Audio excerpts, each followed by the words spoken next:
the Jewish people who left, but very few. Most of the houses, all of the houses were robbed out. Whatever we left there, it was everybody's, anyone who wanted could have what he wanted. You just had to go into the houses where the Jews were taken away and take whatever you liked. Some were nice enough to return, like let's say a neighbor, a next door neighbor who was living there, knew what we left behind. He protected it. When we came home, they said, look, this is from your house, I want you to have it. But very few, very few. And then it was also very troublesome time because this part of the country was occupied by the Russians. So we weren't so happy with the Russians either. They caused some trouble too. They were between them troublesome too. So it was a time of unrest. People left, very few stayed. Whoever had family in the West tried to leave. Most young people left for Israel, and whoever had relatives in America or in Canada, they left there. For America, very few were left in Siget, very few. And in Buchenwald, there, they put us special, the very sick one, which I was very sick that time, and I couldn't walk, they carried me. And they put us in a special barrack. But, yeah, I still remember number 41. And a few days later, we just had American came. And they, first when they came, they threw up some bread, they threw down bread. A lot of people got killed to catch the bread from the planes, you know. And then when the American came in, they always did, how many people they could, they take out. They take me out, I fell down, they say I cannot walk, they threw me back in the barrack. And then one day I was sitting by the table, I couldn't go for food, I couldn't go nothing. My brother was younger, and he was another barrack.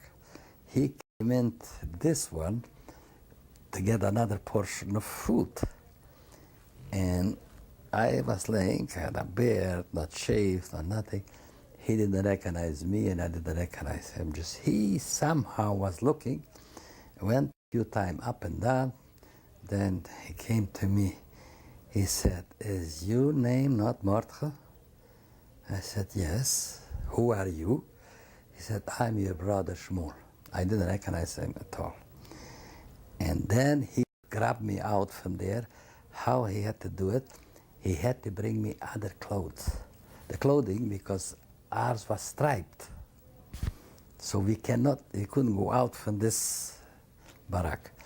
Just, he changed the clothing for me, and he grabbed me by the hand, he went out with him. He saved me. He brought me food, and slowly, slowly I came to myself. After this, he got sick.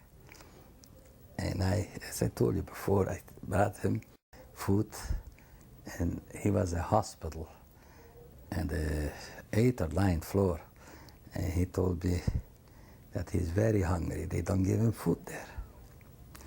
So he put down a rope, and I put a dish, and he pulled up this, which after this I realized I did wrong, because the doctor said he shouldn't eat.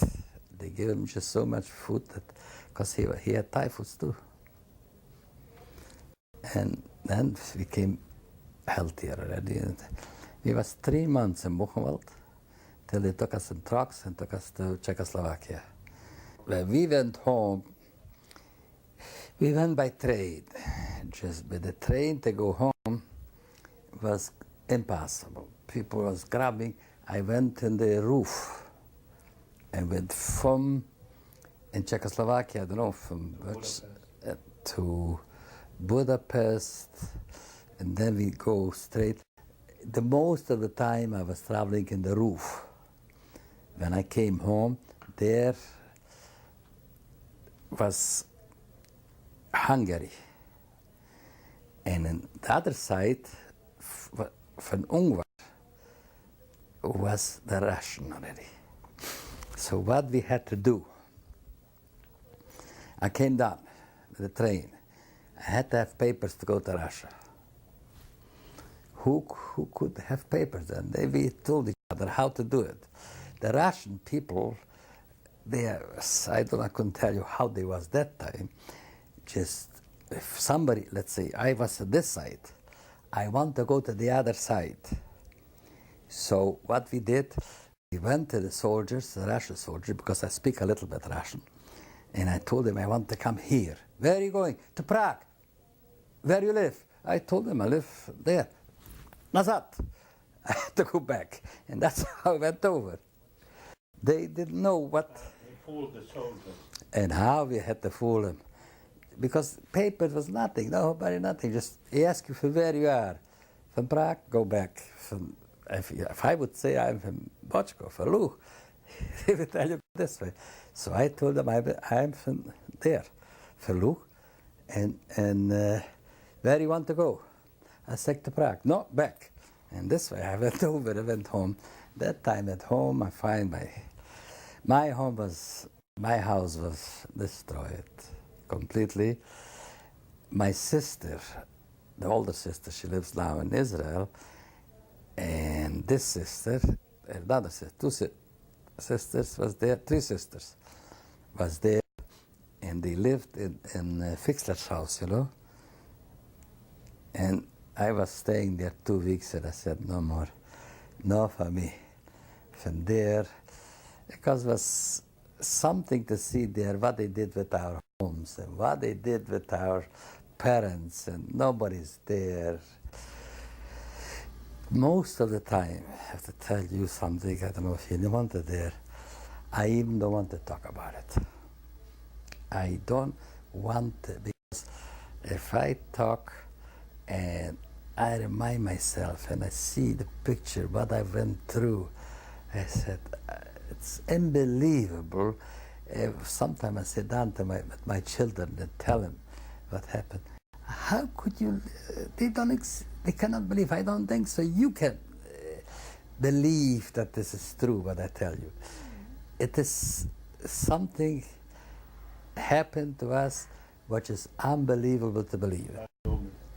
And unhuman and unbelievable, and I don't know, everybody lived. So I was in the hardest way. We went through a terrible situation, and today I'm very much surprised that there's still people who doesn't believe the Holocaust has happened.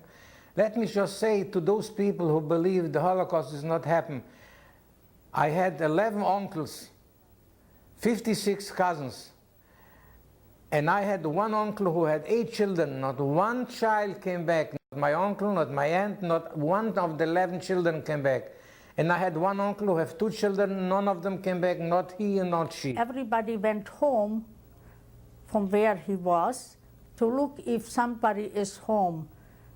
Who came home from the brothers, sisters, and who was still alive to find them. So then we found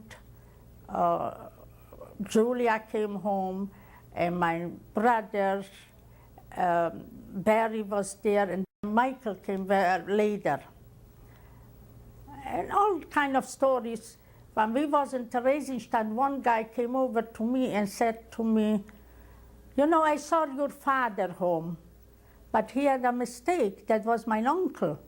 And I came to Dorka and I said, Dorka, my father is alive. And she said, your father? It's not my father, just yours. You know, well, it's my sister. Anyway, the end, we came home, and we was a little while home, a few months, and then everybody went back to Czechoslovakia while the Russians took over the place, and nobody wanted to stay in the time from the Russians there. So one time, I came, and my friend said they're going back to Czechoslovakia.